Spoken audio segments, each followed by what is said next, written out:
Bonsoir à toutes et à tous, bienvenue dans ce webinaire sur la perte de poids saine. Et ce soir, on va discuter ensemble de cette notion de densité calorique. Alors, je la trouve vraiment intéressante. Pourquoi? Parce qu'en fait, elle va bénéficier à tout le monde, quel que soit son régime alimentaire. Que vous soyez omnivore, à manger de tout, ou végétarien ou végétalien, c'est une notion que vous allez pouvoir mettre en pratique et surtout de façon vraiment simple. Euh, donc, on va discuter de tout ça en détail. Et puis, comme je vous l'ai indiqué tout à l'heure, n'hésitez pas vraiment à poser vos questions au fur et à mesure de la présentation. L'idée, c'est qu'on puisse échanger ensemble, partager aussi peut-être des astuces entre vous. Voilà. Alors, voilà, alors que j'ai fixé tout bon. Donc, voilà le programme un peu de notre échange ce soir. On va voir pourquoi le mois de février, finalement, c'est le bon moment pour s'occuper de la régulation du poids. Je vous dirai un petit mot aussi rapidement quand même des problèmes qui sont générés par les régimes un peu trop restrictifs. Voilà, vraiment une grande vigilance là-dessus. Et puis au contraire, l'approche que je vous conseille d'adopter et qui va surtout donner des résultats qui durent dans le temps. Voilà. Et c'est pour ça qu'on va plonger en détail dans cette notion de la densité calorique pour qu'à la fin du webinaire, en tout cas je l'espère, elle n'ait plus aucun secret pour vous. Voilà, et puis on va voir des petits conseils, des astuces pratiques du quotidien pour que vous puissiez mettre ça en place avec vos contraintes, vos goûts, vos habitudes alimentaires. Voilà, après on aura du temps pour vos questions à la fin, si je n'ai pas répondu à tout. Et puis je dirai un petit mot sur le programme minceur que j'avais élaboré l'année dernière, qui peut-être pourrait être utile pour certaines si vous avez besoin d'aller plus loin. Alors, pourquoi j'ai calé ces webinaires de perte de poids au mois de février? Eh bien, tout simplement parce que pour moi, c'est le bon moment, le mois de février. On sort de l'hiver, donc voilà, peut-être qu'il y a eu quelques excès de table, peut-être un petit peu moins d'activité physique aussi, ou envie d'aliments un peu plus chouchou, réconfort, et du coup avec un impact sur la prise de poids, ou même peut-être sur l'énergie, la fatigue. Voilà, donc là, on se dirige tout doucement vers les énergies du printemps et ça va être le moment idéal en fait pour retrouver un nouvel élan, pour poser des bases saines. Et puis, on ne va pas se mentir, le mois de février, il est encore loin de l'été. Donc, c'est vrai qu'on n'a pas cette pression non plus de voir, enfin, ou de vouloir perdre du poids en urgence par rapport à cette pression de la silhouette de l'été avec les tenues légères. Donc là, au mois de février, on peut prendre le temps de faire les choses bien comme il faut, au juste rythme pour soi. Et alors, qu'est-ce que ça veut dire faire les choses bien? Eh bien, tout simplement, c'est de poser ou de reposer des bases saines tout doucement, petit à petit, et de prendre le temps d'explorer avec curiosité, de tester, de voir ce qui fonctionne sur soi, ce qui fait plaisir, et puis d'ancrer ces nouvelles habitudes les unes après les autres. Voilà. Ce qu'on veut vraiment éviter, c'est de faire les choses de façon violente, comme ça peut être le cas quand on va adopter des régimes un peu trop restrictifs. Alors, ce que j'entends par régime restrictif, ça va être vraiment des régimes très hypocaloriques, où on coupe drastiquement sur les apports énergétiques, ou alors hyperprotéinés. Voilà, malheureusement, aujourd'hui, on sait, depuis même des années, que ces régimes, au bout de 6 mois, eh bien, à plus de 90% des gens vont avoir repris, voire dépassé le poids qu'ils avaient avant le début de leur régime. Et si on regarde à 1 an, on atteint presque les 99%. Donc ça, c'est pas quelque chose qui est pérenne. Après, des régimes qui vont vous aider à perdre du poids rapidement, à court terme, de façon efficace, il y en a des dizaines et des dizaines. Ça, c'est pas le problème. Il y a vraiment, ça se décline de toutes les manières possibles. Donc, perdre du poids rapidement avec des choses un peu violentes, ça, il y en a plein. Maintenant, que les résultats durent dans le temps, ça, c'est autre chose. Et puis, il faut quand même préciser aussi, c'est important pour moi, de dire que ces régimes un peu trop violents à court terme, ils vont aussi avoir souvent des impacts euh, sur la santé, avec des processus voilà, pro-inflammatoires, d'acidification du terrain. Donc, il peut y avoir des effondrements immunitaires, il peut y avoir des problématiques articulaires sous-jacentes aussi qui se réactivent, ou même de cardiovasculaire, pour des régimes comme le cétogène, par exemple. Donc, vraiment faire attention à la façon dont on engage sa perte de poids. Voilà, et pour en revenir justement au poids en lui-même, pourquoi ces régimes-là qui sont un peu trop violents, ils ne tiennent pas sur la durée? Bien, tout simplement parce que notre corps, il a un certain nombre de mécanismes de régulation, et notamment de régulation au niveau des systèmes hormonaux qui vont gérer le métabolisme. Vous voyez, par exemple, si vous faites un régime qui est hypocalorique et que vous coupez trop drastiquement sur vos apports énergétiques, eh bien, assez rapidement, votre thyroïde va demander à votre corps de ralentir un peu son rythme. Donc, votre métabolisme de base, en fait, vos besoins énergétiques vont diminuer.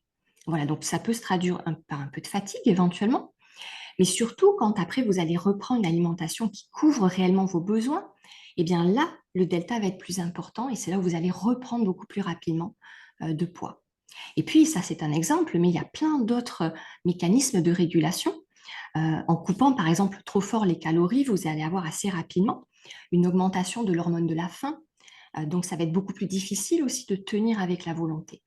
Et ça va affecter votre estime de vous-même. Voilà, donc, c'est tout un ensemble d'éléments qui font que vraiment, moi, je déconseille de s'attaquer au poids de façon violente. Au contraire, on enlève ce vocabulaire et on essaie d'aborder de façon beaucoup plus respectueuse.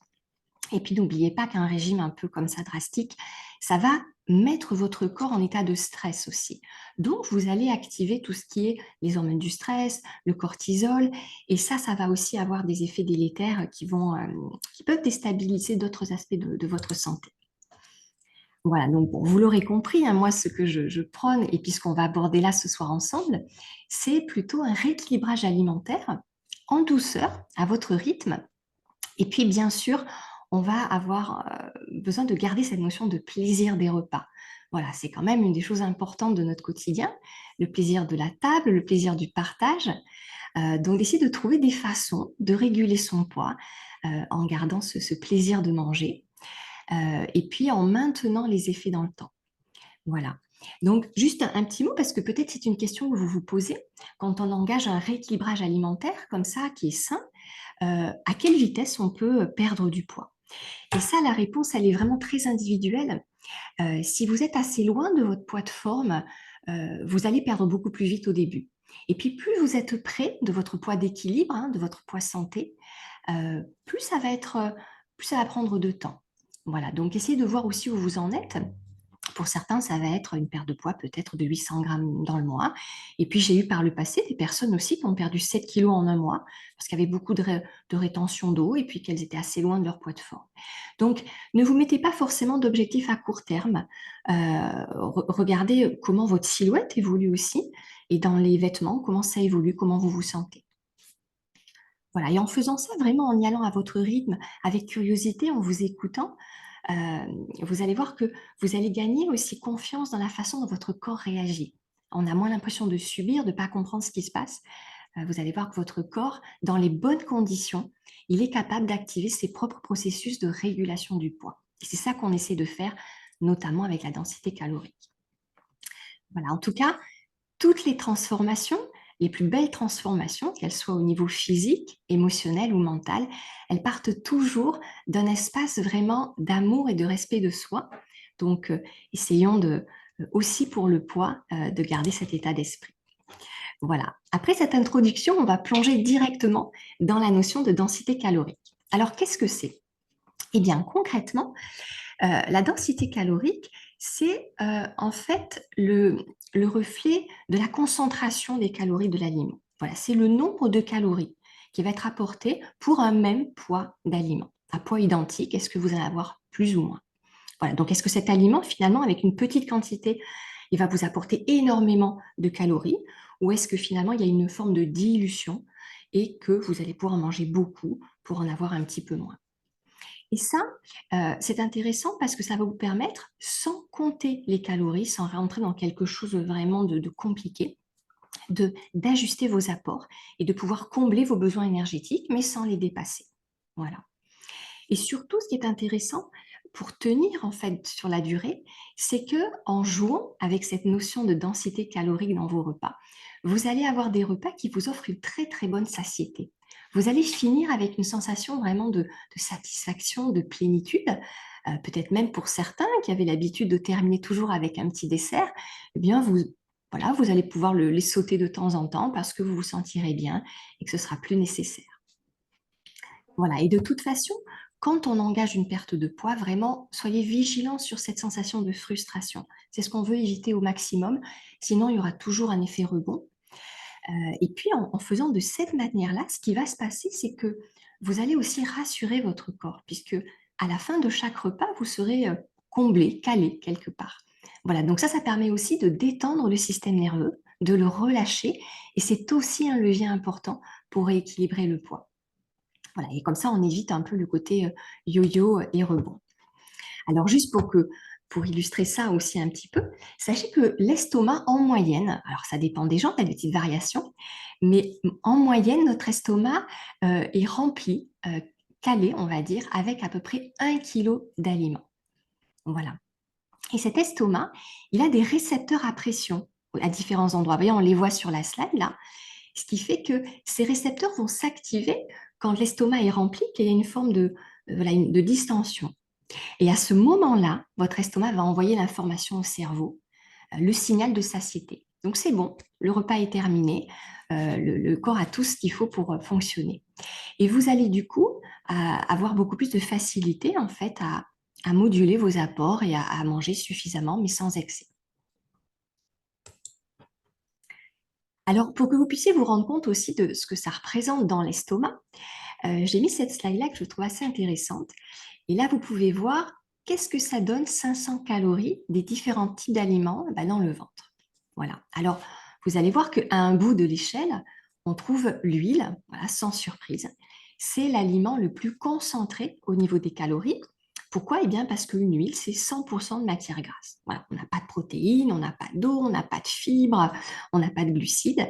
C'est vraiment que des matières grasses. Alors, ça peut être des bonnes matières grasses, hein, c'est pas forcément mauvais pour la santé, mais en tout cas, c'est ce qu'il y a de plus concentré. Voilà. Et puis, vous voyez qu'après, on trouve les fromages qui sont un petit peu moins denses, les viandes, enfin, tout ça, ça remplit pas forcément beaucoup l'estomac. Et puis, de l'autre côté, à l'autre bout de l'échelle, on va trouver donc les produits végétaux comme les céréales, légumes secs, et puis les fruits et enfin les légumes qui sont les moins denses au niveau des calories. Voilà, donc vous voyez que pour remplir un estomac, il va en falloir de l'huile. Et par contre, dès qu'on intègre des aliments plus volumineux, plus lourds, eh bien, alors on le remplit beaucoup plus facilement. Donc ça va être un petit peu ça la clé. Et on va rentrer encore plus dans le détail. Alors voilà, ça c'est important que vous gardiez ça en tête. Euh, Qu'est-ce qui va... Alors, j'ai une question, est-ce que l'huile est mieux que le beurre en termes de calories, de densité calorique? Euh, Ça va être à peu près équivalent. On a des margarines par contre qui vont être un peu plus riches en eau, c'est beaucoup plus d'émulsion, donc c'est légèrement plus bas. Voilà, l'huile, on va dire vraiment c'est euh, le plus extrême en termes de densité calorique. Voilà, et là vous allez comprendre pourquoi aussi. Qu'est-ce qui influence le plus cette densité calorique? Donc ça, gardez-le bien en tête parce que c'est ce qui va vous permettre aussi au quotidien d'ajuster vos plats et vos assiettes. Donc, le critère numéro 1, le plus important, ça va être la teneur en eau de vos aliments. C'est ce qui va faire le poids vraiment et le volume en fait. Donc, plus l'aliment est riche en eau, moins il va être dense au niveau calorique. Vous voyez, donc, entre par exemple un pain ou une tartine, une cracotte, dès qu'on va déshydrater, dès qu'on perd en eau, en fait, on va concentrer les calories. Voilà, donc tout ce qui va être aliment riche en eau, ça va être vos alliés minceurs et aussi tous les modes de cuisson qui vont soit préserver la teneur en eau des aliments, soit enrichir le plat en eau. Et bien ça aussi, ce sont des astuces minceurs. Le deuxième critère qui vient derrière, évidemment, c'est la teneur en graisse quand même. Mais voyez, ça n'est pas le critère numéro 1. C'est pour ça notamment qu'un avocat qui est riche en graisse mais assez riche en eau va avoir une densité calorique qui est moyenne et modérée. Et puis on trouve en dernier, et ça c'est le critère de moindre impact, on va trouver la teneur en fibres. Voilà, et ça c'est important parce que par exemple, si vous faites attention à manger sain, peut-être qu'au lieu des pâtes blanches, vous mangez des pâtes complètes, au lieu du pain blanc, vous allez manger du pain complet. Donc ça va être extrêmement utile pour le côté santé, pour l'apport en minéraux, pour le microbiote, mais ça n'aura pas trop d'impact au niveau de votre poids. Voilà, parce que vous voyez, la quantité de fibres, en fait, c'est vraiment le dernier critère au niveau de cette densité calorique.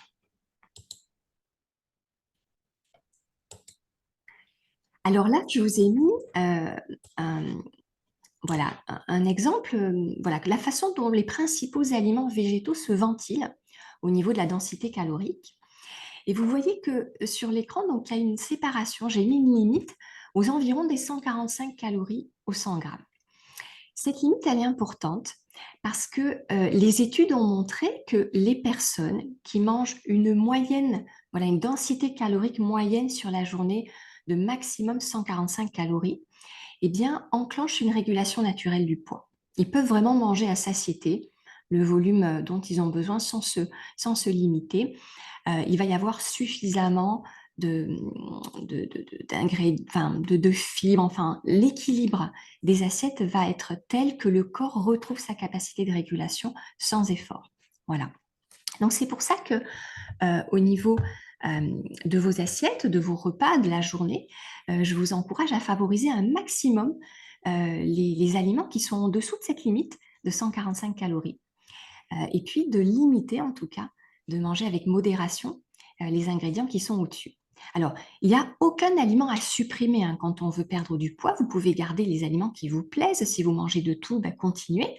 Après, c'est toujours une question d'équilibre global, de voir sur la journée ou sur la semaine comment vous vous organisez en fait vos repas et qu'est-ce que vous favorisez donc en termes de quantité. Qu'est-ce qui va être majoritaire ou minoritaire. Et vous voyez, elle est importante cette slide parce que ça vous permet aussi de détecter les aliments sains, mais qui sont un peu piégeux quand on veut perdre du poids. Vous voyez, par exemple, on trouve à 700 calories au 100 grammes tout ce qui va être la catégorie des oléagineux, les noix, les amandes, voilà. Et ça, ce sont des aliments qui sont extrêmement bénéfiques, voilà, avec la vitamine E antioxydante, les bonnes graisses, les minéraux, le calcium, le magnésium. Voilà. Mais si vous enclenchez, si vous souhaitez engager une perte de poids, faites attention à consommer ces aliments en plus petite quantité. Voilà, parce que vous pouvez rapidement en fait augmenter votre facture au niveau des calories.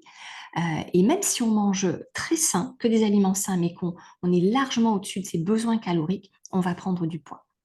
Voilà, si vous avez besoin que de 2000 calories et que vous mangez 3000 calories, mais que de bonnes huiles, de bonnes graisses, de bonnes choses, eh bien, vous allez quand même prendre du poids. Voilà. Donc, gardez ça en tête. En tout cas, il y a une très bonne nouvelle sur cette slide, c'est que vous voyez, on trouve les féculents en dessous des 140 calories. On trouve le riz, les pâtes, les pommes de terre, même les fruits, dans une densité calorique qui est assez basse. Voilà, donc après, ça va être la façon dont c'est cuisiné et ce que vous allez ajouter dessus qui peut déstabiliser un peu l'assiette. Et c'est important, je voulais quand même le souligner parce qu'il y a beaucoup de régimes où les fruits ne sont pas autorisés, même les fruits sucrés. Et bien, les fruits sucrés comme la banane ou la mangue, on est à maximum 90 calories au 100 grammes, avec en plus une charge glycémique qui est modérée.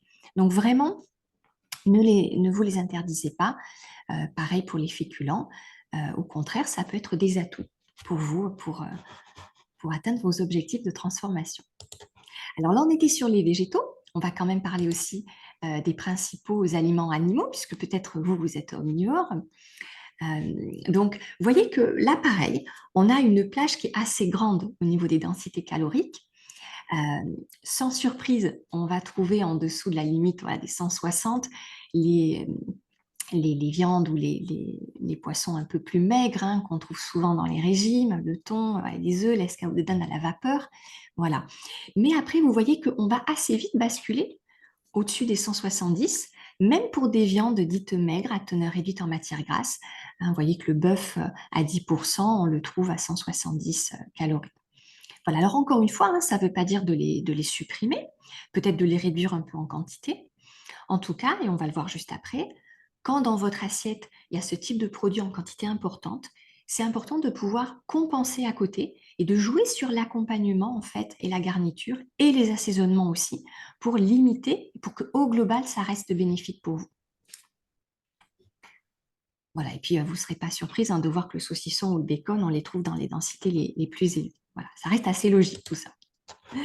Alors, si on résume un petit peu ce qu'on a vu juste avant, donc Pour engager une perte de poids saine et vraiment dans le confort de table, je vous conseille de rajouter, en fait, d'augmenter au maximum la quantité des aliments qui vont être riches en eau, qui vont être plus faibles en matière grasse et qui vont être riches en fibres. Comme ça, vous cochez un peu toutes les cases. Voilà.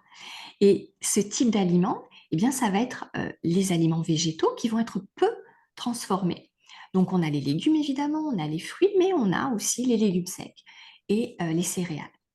Les légumes secs, en plus, c'est vraiment un aliment minceur parce qu'ils sont à index glycémique bas et ils vont aussi impacter la réponse glycémique du repas suivant. Voilà, donc tout ce qui va être lentilles, voilà, dans les légumes secs, c'est les lentilles, les haricots rouges, les haricots blancs, les pois chiches, les pois cassés, voilà, il y en a encore plein d'autres.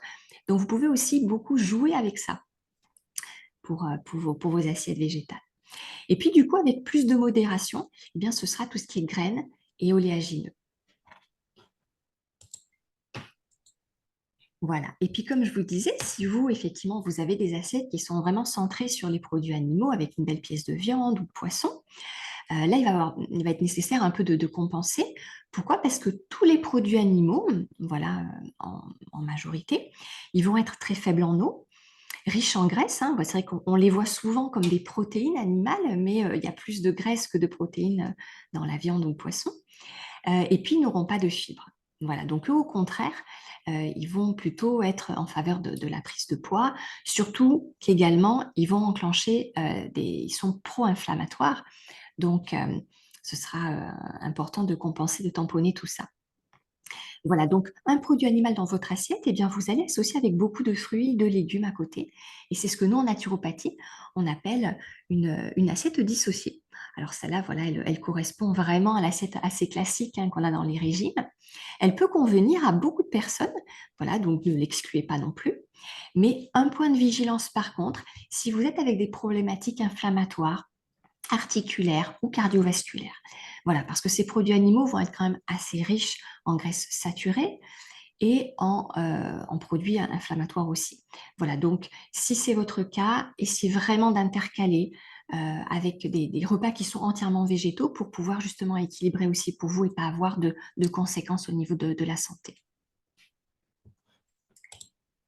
Alors, concrètement, on aborde un peu les conseils pratiques. Et puis là, n'hésitez pas surtout à rebondir aussi, à dire voilà ce que vous faites. Peut-être si vous avez aussi des astuces, si ça vous parle. Alors peut-être déjà, est-ce que à ce stade-là de la présentation, il me reste encore quelques slides et puis après je vous écouterai. Est-ce qu'il y a des questions? Est-ce que c'est clair pour vous? Voilà, si c'est clair jusque-là, n'hésitez pas à mettre oui dans le chat. Et s'il y a des questions, on peut aussi prendre un petit temps. Oui, donc ça a l'air bon de votre côté. Parfait. Bon, très clair, tant mieux. Voilà, vous me dites si ce n'est pas le cas surtout. Merci. Bon, ça va. Je ne vous ai pas perdu et vous me suivez bien. Impeccable. Alors, du coup, là, concrètement, si on regarde un peu dans les aliments, je vous ai mis l'exemple d'une céréale, voilà, pour illustrer ce que je vous disais. Si on prend la céréale dans dans sa forme, on va dire, la plus brute, la moins transformée, on peut prendre l'exemple du riz. Et vous voyez que ce riz, il est en dessous des 140. Il est au 100 grammes à 130 calories. Donc, c'est un aliment qui est sain, même si c'est du riz blanc, en tout cas au niveau de la perte de poids.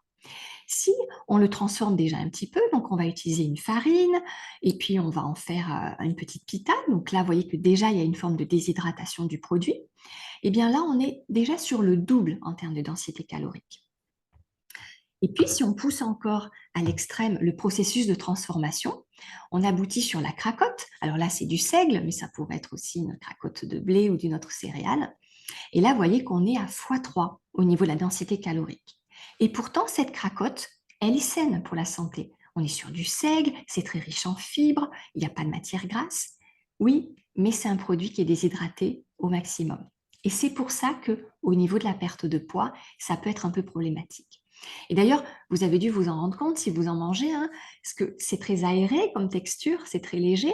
Donc après avoir mangé une cracotte, on a souvent envie d'y revenir, manger une deuxième, une troisième, voilà. Et bien pour remplir aussi. Donc ça fait partie aussi des aliments un peu piégeux en perte de poids. Il vaudra mieux toujours revenir aux céréales cuisinées, cuites, plutôt que de rajouter. Alors vous avez la cracotte, mais peut-être vous voyez aussi les petites céréales de riz soufflé. voilà, qui paraissent très légères en fait, hein, mais qui ont une densité calorique très élevée à cause de la déshydratation et de la perte en eau. Alors là, on l'a fait sur le végétal, mais on peut aussi l'appliquer au fromage. Et là, je vais vous demander de participer aussi. Je vous ai mis deux types de chèvres. Donc, d'un côté, on a un petit chèvre frais, donc qui va être peu égoutté, donc assez riche en eau, hein. On a 60-80% d'humidité en moyenne. Et puis, de l'autre côté, on a un crottin de chèvre, voilà, qui a l'air appétissant aussi, qui finalement, visuellement, on n'a pas l'impression, comme la cracotte, qu'il a été énormément déshydraté. Donc, d'après vous, est-ce qu'il y a une petite différence de densité calorique? Est-ce qu'elle est légère ou est-ce qu'elle est deux, trois fois plus importante? Voilà, donc mettez-moi dans le chat aussi ce que vous pensez. Quelle différence il y a entre les deux d'après vous? Est-ce que c'est une petite différence ou une différence plus importante? Donc, plus importante. Effectivement, si on regarde entre les deux, alors là, je ne vous ai pas mis. Ouais, voilà, la différence est importante, on passe quand même au double. Et vous voyez, c'est même pas un crottin qui est très très sec, hein, donc x2, c'est vraiment le minimum. On pourrait avoir un x3. Voilà, c'est exactement ça la conséquence, la conclusion, hein, c'est que le crottin de chèvre, il est 2 fois plus calorique pour la même quantité, pour le même volume. Voilà. Donc, si vous adorez le fromage, vous voulez le garder, et que vous aimez aussi les chèvres plus frais ou les autres fromages un peu plus riches en eau, un peu plus moelleux, eh bien, allez vers ce type de fromage, ce qui va vous aider aussi dans votre rééquilibrage du poids. Voilà, après pour les viandes, hein, ça va être aussi le mode de cuisson, si vous rajoutez du gras ou si c'est par exemple au barbecue, très déshydraté, ou si au contraire vous prenez une escalope de dinde, vous allez faire cuire à la vapeur ou même mijoter. Voilà, tout ça, les modes de cuisson sont aussi importants que le choix des aliments. Voilà. Donc, dans les petites astuces aussi très simples que vous pouvez faire, c'est de couper votre assiette en deux. Voilà, vous avez votre plat et puis vous vous assurez d'avoir toujours la moitié de votre assiette qui va être faite avec des aliments volumes à faible densité calorique. Donc, ça peut être des légumes, évidemment. Ça peut être des fruits aussi, hein, n'ayez pas peur des fruits. Alors là, c'est l'assiette qui est coupée en deux, mais ça peut être aussi juste l'équilibre de votre repas. Une astuce intéressante, par exemple, c'est pendant que, voilà, quand vous rentrez le soir, pendant que vous êtes en train de préparer votre repas, eh bien, vous pouvez commencer à manger des fruits. Voilà. Le temps de la préparation, en 10-15 minutes, les fruits auront voilà, passé l'estomac, mais déjà, ça va vous permettre de commencer à vous caler et d'informer votre cerveau au niveau de la satiété. Donc ça, c'est la première petite astuce. Et puis, dès que vous allez rajouter en fait beaucoup de fruits, beaucoup de légumes, vous allez être en capacité de manger vraiment à satiété sans compter les calories. Et ça, c'est le confort que vous allez avoir à table. C'est vraiment de vous détendre, de vous dire, voilà, vous allez pouvoir manger vos assiettes sans avoir peur des conséquences. Il y a une autre astuce aussi que je n'ai pas mis en slide mais que je vous donne, ça s'appelle la boîte à légumes. Voilà, vous pouvez prendre une petite boîte, un petit Tupperware que vous remplissez de légumes déjà pelés et coupés, c'est-à-dire prêts à l'emploi. Ça peut être des dips de carottes, des petits morceaux de concombre, des champignons, du fenouil, du céleri, tout ce que vous voulez. Vous pouvez aussi mettre des morceaux de pommes. Voilà. Et cette boîte, alors elle est soit au frigo, soit elle est devant vous dans la journée. Et l'objectif, c'est de la finir dans la journée. Ça va vous permettre déjà de remplir un peu, parce que je ne l'ai pas dit précédemment, mais on va tous manger à peu près le même poids d'aliments chaque jour. Alors, c'est variable en fonction des gens, mais pour une personne donnée, vous, voilà, vous allez manger à peu près toujours le même poids. Alors, peut-être 3 kilos par jour, 4 kilos. Voilà. Donc, si vous commencez par rajouter ces aliments à faible densité calorique, vous allez déjà commencer à, voilà, à remplir peut-être 1 kilo de fruits ou peut-être au début 500 grammes. Et ça va prendre la place en fait d'autres choses qui seraient plus caloriques. Voilà. Et dites-vous bien que c'est complètement différent de devoir aller consommer un fruit ou un légume parce qu'on se dit oh je suis en train de rajouter quelque chose, plutôt que d'avoir déjà votre boîte à légumes qui est prête à l'emploi avec l'objectif de la consommer et de la finir sur la journée. Voilà, donc ça fait partie des petits conseils aussi pratiques qui peuvent faciliter la mise en place des nouvelles habitudes, du changement. Autre chose aussi, alors qui est très pratique pour les apéritifs chez les amis par exemple, C'est de jouer sur l'ordre dans lequel vous allez manger les aliments ou les plats de votre repas et de séquencer. Voilà, de commencer toujours avec les aliments de plus basse densité pour commencer à remplir et puis ensuite de passer aux aliments plus caloriques. Ça a une autre vertu, c'est que les premiers aliments en fait vont commencer par tapisser la paroi de votre estomac. Ce qui fait que les aliments et les plats que vous allez manger derrière vont, comment dire, vont se diffuser beaucoup plus lentement et vous allez abaisser aussi l'index glycémique. Vous allez avoir une digestion, une libération du glucose, donc des calories beaucoup plus progressives. Voilà. Donc, ce séquençage du repas, c'est un peu ce que je viens de vous dire avec le fruit que vous allez manger avant, mais ça peut être quand vous êtes à l'apéritif chez vous, chez des amis, bah, de commencer par justement les dips de carottes, les tomates cerises ou voilà, les petites tartinades sur une feuille d'endive ou autre chose. Et puis après, seulement de passer aux chips, aux noix de cajou, aux petites rondelles de saucisson. Voilà. Et si vous êtes chez vous, dans le repas, ben, ça va être de commencer par exemple par une soupe ou une crudité ou même un smoothie et puis derrière de continuer avec par exemple un risotto ou votre assiette avec les produits animaux. Voilà. Alors, c'est vrai que ça peut faire peur au début hein, de changer ses habitudes alimentaires. Euh, Pas de pression, l'idée c'est d'explorer, de voir aussi dans les recettes que vous avez déjà, celles qui peuvent être peut-être juste ajustées à la marge ou celles que vous allez garder. Et puis, pas besoin de grande cuisine. Hein, déjà, en un quart d'heure de préparation, vous pouvez faire un assemblage. Vous avez des Buddha bowls, des assiettes un peu combinées, complètes que vous pouvez préparer. Vous pouvez aussi anticiper, faire du batch cooking, par exemple, pour cuire vos céréales ben, une fois le dimanche pour les 5 jours de la semaine, et après vous accommoder différemment, préparer vos légumes. N'hésitez pas aussi si c'est OK pour vous, bien sûr, à compléter les produits frais par un petit peu de produits surgelés ou de conserve, de bocaux bio. Par exemple, en surgelé, vous allez pouvoir trouver les légumes qui sont déjà pelés, coupés, prêts à l'emploi. Ça peut faire gagner du temps. Voilà, si c'est OK pour vous. Et puis, par exemple, les légumes secs qui demandent beaucoup de temps de préparation quand on les fait à la maison, vous pouvez les trouver en bocaux ou en conserve bio si vous voulez des conserves saines. Voilà, ça c'est vraiment directement une poêlée de légumes comme ça avec quelques haricots rouges, c'est très rapide. Donc vous voyez, vous pouvez là vous faire des plats qui sont nourrissants, qui sont sains, et en les cuisinant, en les préparant vous-même, vous pouvez choisir les assaisonnements, pardon, ce que vous allez ajouter. Parce que c'est souvent ça aussi qui est piégeux dans les plats tout prêts ou quand on prend à emporter, c'est ce qui est ajouté derrière en termes de sucre, de sel et de gras. Voilà, donc globalement, quand vous allez cuisiner, essayez de favoriser les modes de cuisson qui vont être sans graisse et en préservant la quantité d'eau, donc les cuissons vapeur, mijotées à l'étouffer, avec beaucoup d'herbes, d'épices. Le four aussi un petit peu, pourquoi pas. Par exemple, vous pouvez vous faire des frites minceurs au four, mais à la place de mettre de l'huile, eh ben, vous allez mettre un petit bouillon dans le lèche-frite avec des épices, du cumin, de la coriandre ou du paprika, et vous les faites cuire comme ça au four et vous terminez un petit peu au grill. Alors certes, elles vont pas être peut-être aussi croustillantes, ce sera des frites moelleuses croustillantes, mais voilà, pas de raison de se priver. On peut vraiment aménager les recettes comme ça pour trouver du plaisir. Et d'ailleurs, à ce propos, sachez que quand on bascule avec un peu plus de produits végétaux, souvent, on a une plus grande variété de plats. Voilà. Alors, les assaisonnements, je vais en redire un petit mot après. Et puis, pareil pour la pâtisserie. Hein, vous n'êtes pas obligé de retirer vos gâteaux, vos cookies, ce que vous aimez.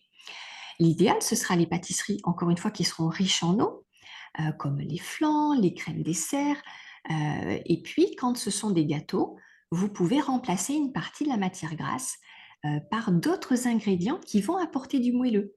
Hein, ça peut être par exemple un petit peu de légumes, hein, des gâteaux au chocolat avec un peu de courgettes cuites ou de butternut, de potimarron.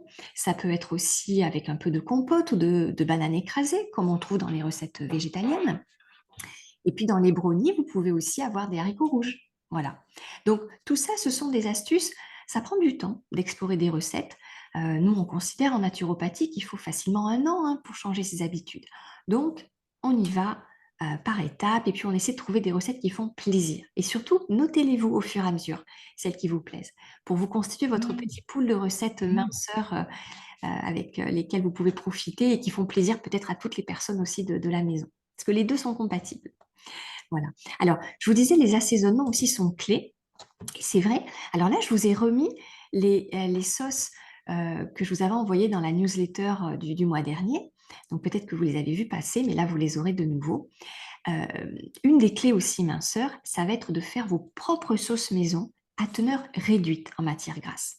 Alors, ça ne veut pas dire qu'il n'y a pas du tout d'huile ou de gras, mais on va faire en sorte de diluer un peu pour justement que ce ne soit pas l'assaisonnement qui contrarie votre assiette. Vous avez fait des efforts pour construire vos plats, et bien un assaisonnement peut peut-être aussi vous faire prendre rapidement 300-400 calories. Hein, rappelez-vous le slide avec voilà l'estomac, hein, avec 5 ou 6 cuillères à soupe, on est déjà à 500 calories, donc ça peut déstabiliser tous les efforts que vous faites. Voilà. Donc, et puis l'autre avantage aussi de faire vos propres sauces maison, c'est que justement, sur vos légumes, sur vos céréales, vous allez pouvoir changer un peu les goûts en gardant les mêmes ingrédients de base. Voilà, donc essayez d'en avoir une ou deux dans votre frigo.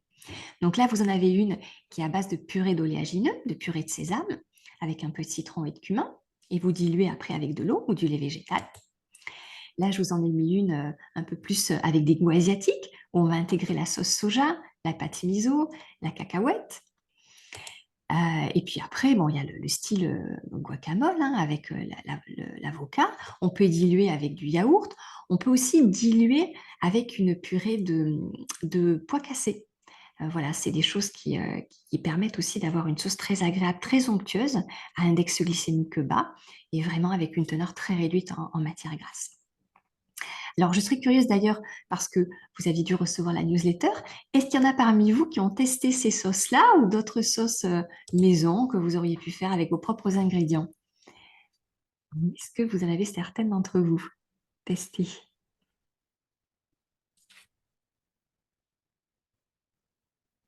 Moi, j'avoue qu'il y en a une que je fais très très souvent, c'est celle asiatique avec la sauce soja et la pâte miso.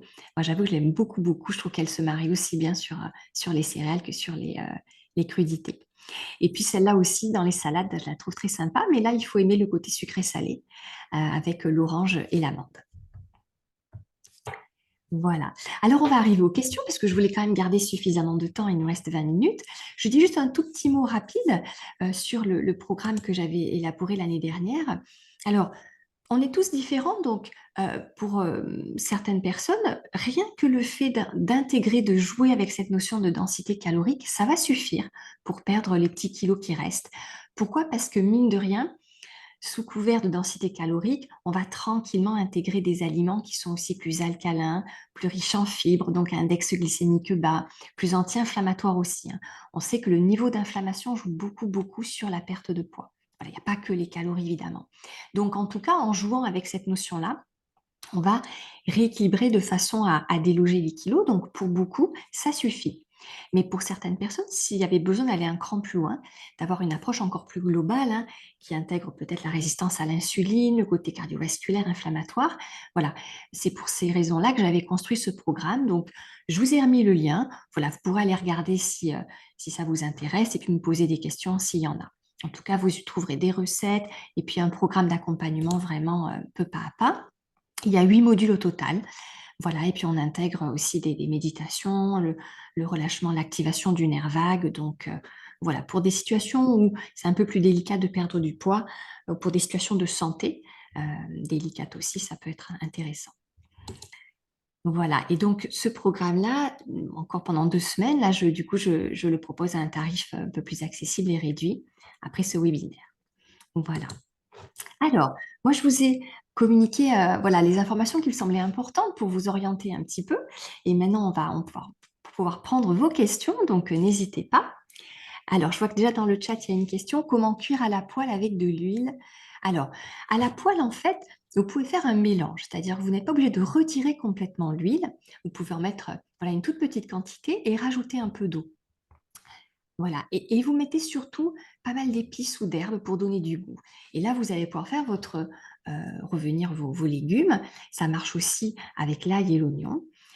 Et même, pouvez aller plus loin encore et rissoler, entre guillemets, à la poêle, juste avec de l'eau. Et vous en mettez très peu. Voilà, par exemple, les oignons, ont des petits sucres naturels, hein. Donc, quand vous mettez un petit peu d'eau, vous attendez qu'ils commencent voilà, un petit peu à devenir translucides, vous remettez un petit peu d'eau et puis vous allez voir, ils vont se dorer, se colorer un petit peu. Et ça permet, voilà, ben derrière, de cuisiner un plat vraiment sans huile, par exemple un risotto ou une poêlée de légumes. Voilà. Alors, la cuisson au air fryer, effectivement, elle est très intéressante, notamment pour les frites, hein, parce que du coup, alors je ne sais pas si vous êtes obligé de mettre un tout petit peu d'huile. Je pense qu'avec l'air fryer, vous pouvez mettre juste la chaleur. Donc ça, c'est déjà intéressant. Bien évidemment, il y a le côté déshydratation, mais pour certaines recettes, on a quand même besoin de passer au four et de cuire. Donc, c'est pas mal. L'idée, c'est de pouvoir jongler, hein, d'alterner. Voilà, si une journée vous avez cuit à l'air fryer, peut-être le lendemain, faites plutôt une cuisson à l'eau ou compotée, mijotée et variée. Mais c'est sûr que ce sera mieux que des fritures à l'huile, évidemment. Alors, quelle quantité d'amandes, de noix de cajou, de macadamia, du brésil peut-on manger chaque jour au maximum? Alors, tout dépend de votre objectif et de là où vous en êtes au niveau de la perte de poids. Moi, je dirais que vraiment une petite poignée, hein, ce qui tient dans la main, ça suffit. Euh, le mieux, ce sera d'utiliser ces oléagineux peut-être dans vos plats directement ou dans vos sauces, dans vos salades ou dans les mixants pour vos préparations. Comme ça vous permet vraiment de substituer l'huile par les oléagineux et de profiter de leur bonne graisse. Si par contre, vous les utilisez pour le goûter, par exemple, c'est vrai que je vous conseille d'éviter le petit bol de mélange étudiant ou mélange professeur où vous avez les légumes secs, les oléagineux et les fruits secs. Là, on est vraiment sur une très très forte densité calorique. Donc là, juste un petit peu ce qui tient dans la main et vous associez autre chose à côté. Des fruits, des légumes, voilà, peut être des dips à croquer aussi ou pour le goûter ou en apéritif, mais voilà, pas plus que ça, parce qu'après, ça peut vite monter. Mais tout dépend du reste. Essayez vraiment toujours de regarder au global sur votre journée. Si vous avez eu des recettes sans graisse, bah, vous pourrez manger un peu plus oléagineux. Si par contre vous avez mangé à l'extérieur, où il y avait eu du fromage ou de la viande, bah, réduisez les sources végétales de graisse comme les oléagineux. Alors, y a-t-il une différence entre viande blanche volaille et rouge comme le bœuf? Oui, il y en a plusieurs des différences. La viande blanche peut être plus faible en graisse euh, et peut-être un peu moins inflammatoire aussi au niveau du type de graisse. Mais on reste quand même sur des densités un peu plus élevées. Enfin, vous voyez, si vous vous rappelez, dans la liste des densités caloriques, par exemple, pour l'escalope de dinde ou le blanc de poulet, on va être sur 120 calories au 100 grammes, donc ça reste des choses maigres en fait. Donc c'est compatible avec une volonté de perdre du poids. Si vous deviez choisir, effectivement, il vaut mieux se diriger vers ces produits-là. Euh, voilà, en tout cas au niveau de la perte de poids. Après, ça reste... Les points communs, en fait, c'est que de toute façon, dans les viandes, quelles qu'elles soient, blanches ou rouges, vous n'avez pas de fibres, euh, c'est plutôt acidifiant et pro-inflammatoire. Voilà, donc c'est là qui doit être le point de vigilance, c'est en fonction de votre situation de santé, de là où vous en êtes. Après, sur la question juste du poids, il vaut mieux les viandes blanches que les viandes rouges, surtout vraiment veinées avec persillées, hein, avec beaucoup de graisse, ou les charcuteries. Et quelle quantité de graines de courge, tournesol, lin, chia, sésame maximum également? C'est la même chose. C'est-à-dire que toutes ces graines-là, à peu près en moyenne, elles sont 50% de matière grasse. À peu près la moitié de leur poids, c'est des graisses. Alors c'est vrai que c'est des bonnes graisses, mais attention, et du coup je voudrais le préciser là, c'est une bonne question, parce que dans tous ces oléagineux et ces graines, vous avez des oméga 3 qui sont intéressants et dont le corps a besoin, mais vous avez aussi beaucoup d'oméga 6 dans un ratio qui est un peu déséquilibré. À part la noix de Grenoble, la noix de chez nous, les autres, vous avez beaucoup plus d'oméga 6 que d'oméga 3. Donc, on est sur un ratio qui est pro-inflammatoire. Donc, faites attention à ne pas en abuser. Et si vous voulez combler vos besoins en oméga 3, on a à peu près besoin de 2 grammes par jour.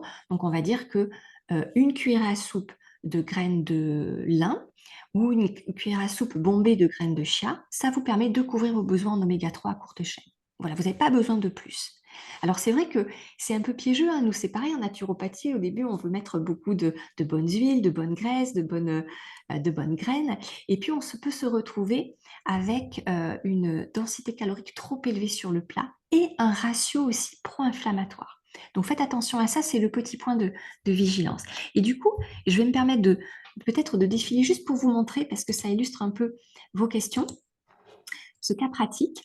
Voilà, alors voilà, ça je l'ai pris du programme justement de perte de poids. Voilà, j'avais pris cet exemple-là qui est intéressant. C'est une personne qui a voulu suivre effectivement certains conseils de régime classique. Donc, on lui a dit non, non, surtout pas de fruits sucrés, ça fait prendre du poids. Donc, elle les a enlevés. Elle a aussi supprimé l'entrée, les glucides, parce que ça fait grossir.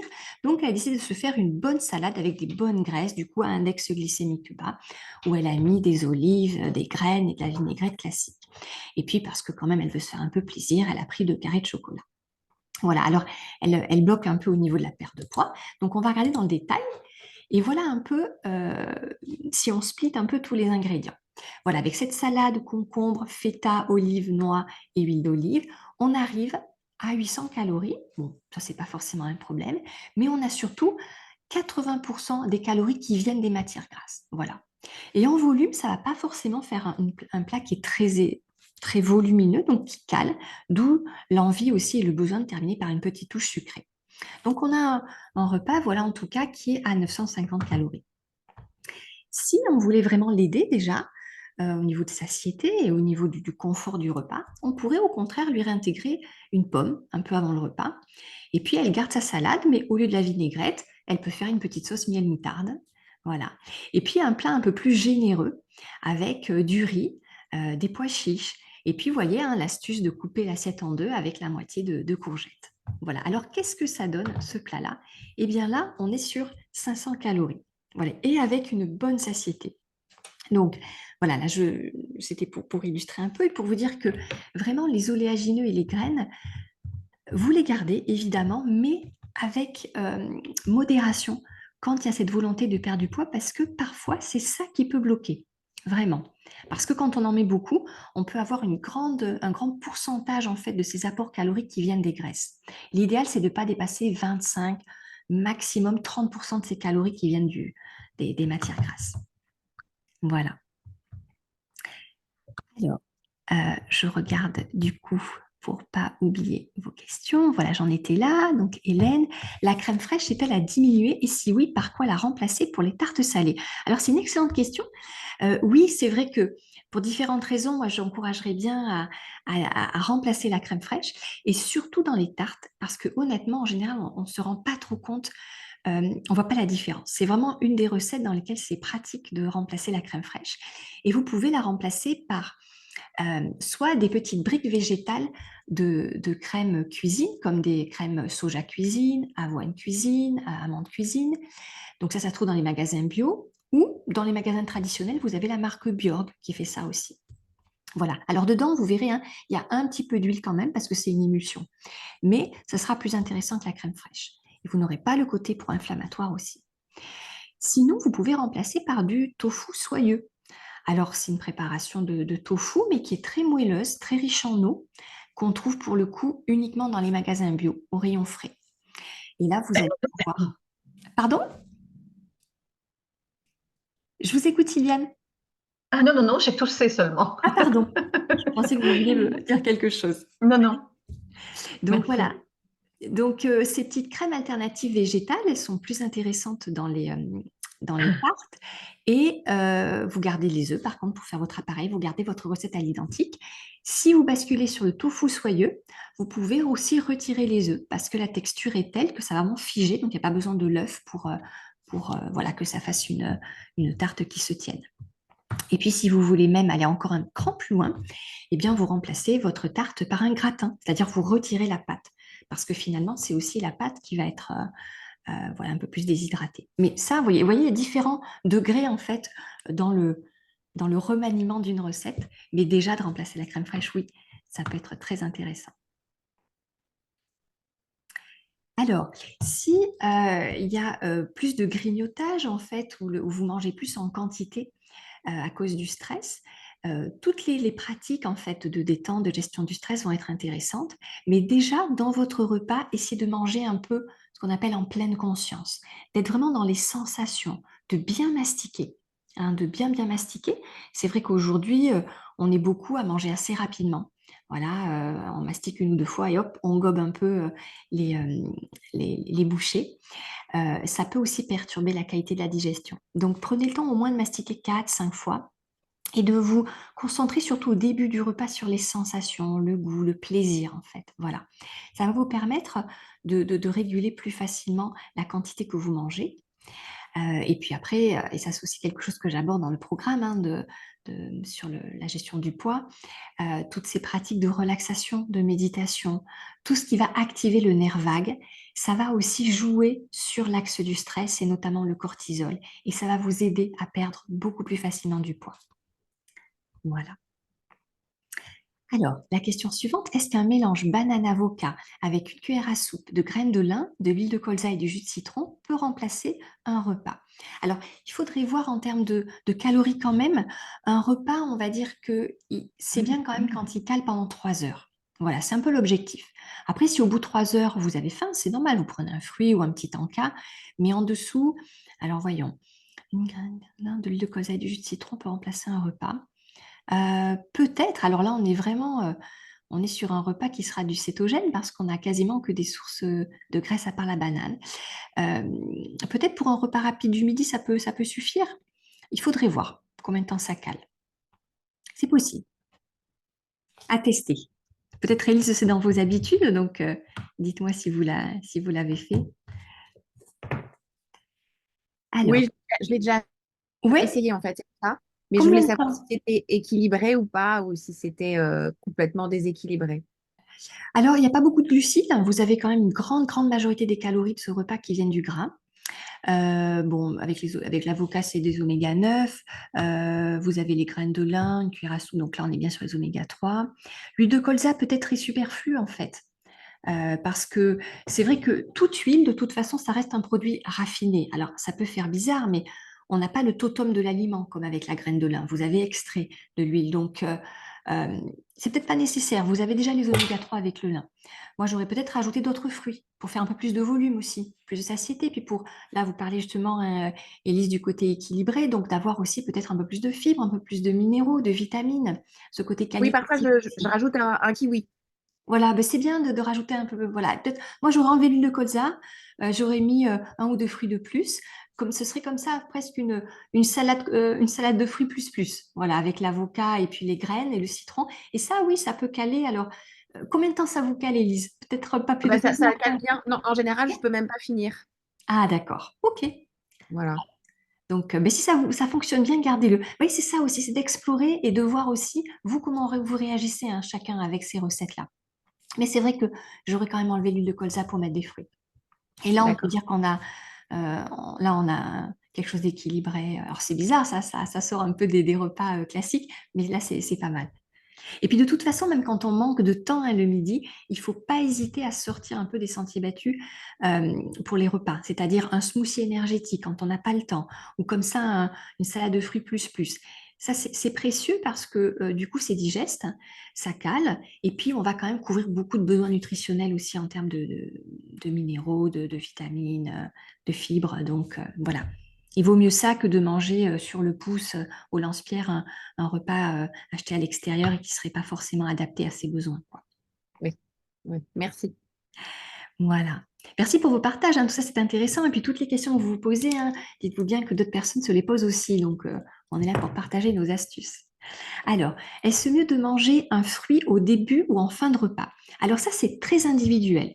C'est vrai qu'en général, quand on veut aider la digestion et la facilité, on va éviter de prendre un fruit en fin de repas. Pourquoi? Parce que le fruit, il est sucré, donc il va avoir tendance à fermenter. Et s'il arrive au-dessus du bol alimentaire dans l'estomac, une digestion classique, ça peut être facilement 2 heures. Donc ça va voilà, être malaxé avec les sucs digestifs dans l'estomac. Et du coup, ça va fermenter, ça peut ballonner et ça peut créer des inconforts de digestion. Donc ça, on n'est pas tous pareils. Il y a des personnes qui vont pouvoir manger des fruits en fin de repas et qui vont avoir aucun souci de ballonnement et de digestion. Donc dans ce cas-là, c'est OK. Si ce n'est pas votre cas, il vaut mieux les écarter du repas. Donc oui, au début, c'est mieux. Et puis de laisser un tout petit temps. Sur un estomac vide, un fruit va vraiment passer au bout de 10-15 minutes maximum. Voilà, donc dans ces cas-là, vous commencez par le fruit. En plus, ça va déjà envoyer le signal au cerveau que le repas arrive, donc le corps va commencer à sécréter les sucs digestifs et vous allez mieux digérer après. Donc, mon conseil, voilà, de manière générale, plutôt au début, mais si vous testez et que ça fonctionne bien pour vous, vous gardez le fruit en fin de repas. Voilà, alors je crois que je suis arrivée au bout des questions du chat. J'espère que j'en ai pas sauté. Alors, est-ce qu'il y a d'autres questions que vous auriez, ou même si vous voulez prendre la parole en direct, n'hésitez pas. Voilà, on arrive tranquillement vers la fin, mais je peux prendre encore quelques questions si vous en avez. Voilà, en Moi, tout je cas, sais bien. oui, Élise, je vous écoute. Est-ce que une soupe de patates douces, par exemple, c'est mieux de la manger le midi, le soir, parce que c'est plus calorique, évidemment, qu'une soupe de cresson, que des brocolis à la vapeur. Mais que- comment on peut s'organiser avec ce genre ou même la courge butternut ou le potimarron, c'est toujours plus calorique que Oui, les légumes verts. tout à fait, hein. Tous ces légumes glucidiques, ils vont être beaucoup plus caloriques que les légumes verts qui, eux, sont quasiment sans calories, hein. Voilà, vous parlez du cresson, du céleri, tout ça, c'est vraiment quasiment pas d'apport énergétique. Alors, entre le midi et le soir, j'ai presque envie de dire, peu importe, tout dépend, c'est plutôt au global sur la journée. C'est-à-dire que si sur la journée, vous êtes sur un apport calorique qui est adapté à vos besoins, en fait, ou même légèrement peut-être en dessous, que ce soit le midi ou le soir, c'est pas grave, en fait. Il y a vraiment cette idée aussi reçue, on va se dire, mince, si je le mange le soir, je vais plus stocker la nuit, mais ça dépend vraiment, en fait. Si au total, sur la journée, en fait, vos apports ont été équilibrés, il y a pas de souci. Voilà. Ce qui va être intéressant, par contre, c'est d'avoir un repas plutôt végétal le soir. Parce que là, vous allez soutenir en fait la détoxication rénale, l'élimination des acides.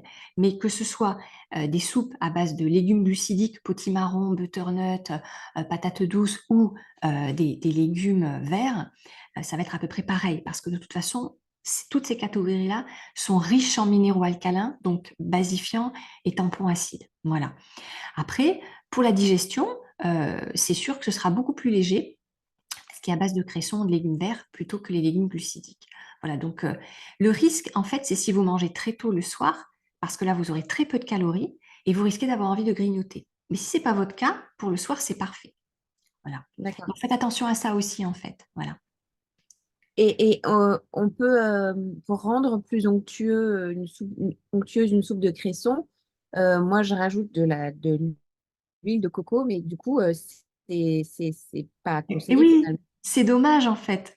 Alors pour rendre crémeux une soupe, vous pouvez utiliser soit des flocons d'avoine, après vous mixez. Vous pouvez utiliser effectivement la butternut. La butternut, on la considère même pas nous dans les légumes glucidiques. En fait, elle est assez diluée, hein. On garde que pommes de terre, patates douces, potimarron et châtaigne. Ça, c'est les légumes glucidiques parce qu'ils sont assez denses. Mais la butternut, vous pouvez, pour donner un petit peu de crémeux, et sinon, ce qui va abaisser l'index glycémique et qui va être intéressant, c'est les légumes secs. Donc, par exemple, une ou deux cuillerées à soupe de haricots rouges aussi que vous mixez avec, ça apporte du crémeux. Parce que c'est assez mou en fait. D'accord, Voilà. Et là, vous abaissez l'index glycémique. Donc, là, c'est très intéressant.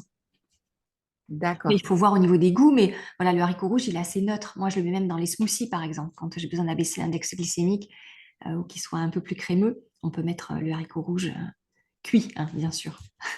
Oui, ok, merci. Voilà, et après, dans le crémeux, oui, c'est dommage de mettre l'huile de coco. Ou alors, à la limite, mettez plutôt une purée d'oléagineux. Une petite cuillère à café rase, en fait, de purée de sésame, de cacahuètes ou d'amandes. Au moins, on sera déjà à moitié moins d'huile que l'huile de coco, quoi. D'accord, ok, Voilà, ça vous fait des merci. petites pistes. Après, ça à tester en Oui, fonction de je vos vais recettes et tester. de vos goûts. Merci. Alors, il y a une autre question de Sylviane. Comment on détermine le nombre de calories dont on a besoin? Alors, ben ça, je pourrais vous le mettre du coup dans le mail, parce que je vais vous renvoyer du coup le PDF de la présentation. Je vous mettrai le lien, je vais me le noter. Vous avez des sites en fait qui vous permettent de calculer tout simplement avec une formule de combien de calories vous avez besoin. Et c'est vrai que c'est très intéressant au début, juste pour prendre conscience en fait de nos besoins énergétiques. Et ça dépend de notre taille, de si on est un homme ou une femme, de notre poids évidemment.